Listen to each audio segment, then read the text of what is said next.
Video খুব viral হয়েছে।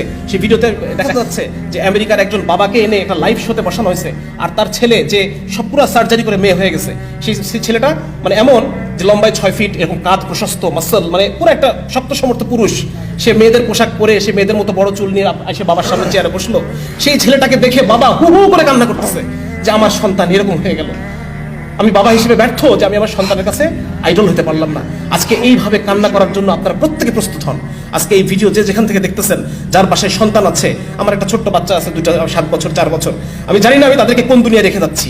আমি জানি না আমার মৃত্যুর পর আমার সন্তান সে কি হয়ে যাবে, আমি জানি না। সে কি আসলে মুসলমান থাকবে, সে কি আসলে নারী থাকবে, আমার মেয়ে শিশুটা কি নারী থাকবে কিনা, আমার ছেলে শিশুটা পুরুষ থাকবে কিনা, আমি বলতে পারতেছি না।